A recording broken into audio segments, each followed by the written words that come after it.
को जीने की इच्छा मिली और उसने तुरंत रस्सी से खुद को मुक्त किया और खिड़की के पास पहुंचा। सामने जीवंत सुनहरे बालों वाली खूबसूरत महिला को देखकर निक अपनी आंखों पर विश्वास ही नहीं कर पाया।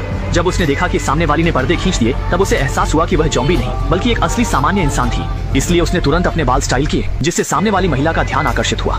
चूंकि इस समय नीचे पूरी तरह ज़ॉम्बी थे, नीचे के ज़ॉम्बी समूह को परेशान न करने के लिए दोनों को लिखकर बातचीत करनी पड़ी।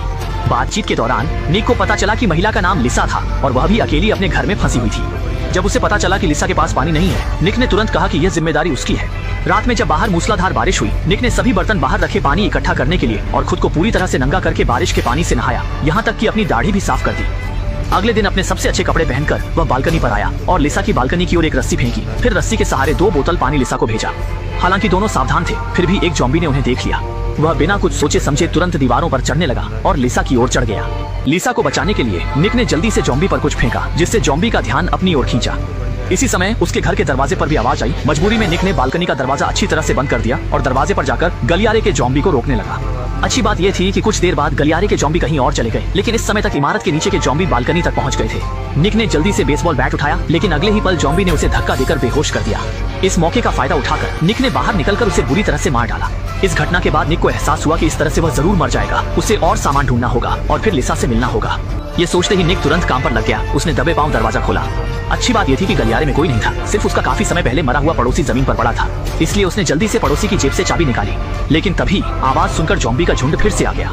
जल्दबाजी में वह जल्दी से जमीन पर लेट गया और मरने का नाटक करने लगा, जिससे ज़ॉम्बी धोखा खा गए। जब तक वे समझ पाते, निक पड़ोसी के घर में घुस चुका था और वहाँ सामान खोजने लगा। शुरू कर दी, हर उपयोगी चीज को अपने पास रख लिया।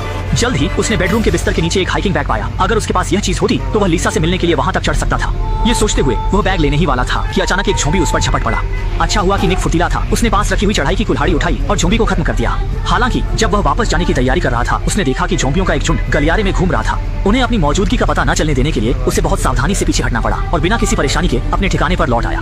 लेकिन तभी उसने डर के साथ देखा कि उसके कपड़े फट गए थे। इस पर उसने तुरंत अपने कपड़े उतारकर जांच की। अच्छा हुआ कि यह सिर्फ एक झूठा अलार्म था। पिछले ज़ॉम्बी ने उसकी त्वचा को नहीं काटा था। जब निक अपने लूट की जांच कर रहा था तो उसने अचानक पाया कि उसमें 2 वॉकी टॉकी थे।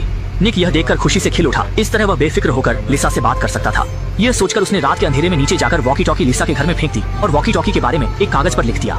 वास्तव में अगले दिन उसे लिसा की आवाज सुनाई दी। वॉकी टॉकी वाले दोनों लोग आखिरकार खुलकर बात कर सकते थे। इतने लंबे समय तक किसी से बात न करने के कारण वे वॉकी टॉकी को नीचे रखना ही नहीं चाहते थे। शौक से लेकर शादी तक हर विषय पर बात करते रहे। लेकिन सिर्फ प्यार काफी नहीं है, रोटी भी चाहिए। चूंकि इस समय घर में खाना और गोला बारूद खत्म हो गया था, कुछ खाने के लिए निक ने बाथरूम के वेंटिलेशन डक्ट पर नजर डाली। हालांकि यहाँ की गंध थोड़ी तेज थी, लेकिन यह गलियारे से कहीं अधिक सुरक्षित था। जल्द ही निक ने बिना सोचे समझे एक कमरा चुना और उसमें कूद गया। ये सुनिश्चित करने के बाद कि इस घर में कोई ज़ॉम्बी नहीं है, उसने बेफिक्री से सामान की तलाश शुरू कर दी। लेकिन उसे पता चला कि यह परिवार बहुत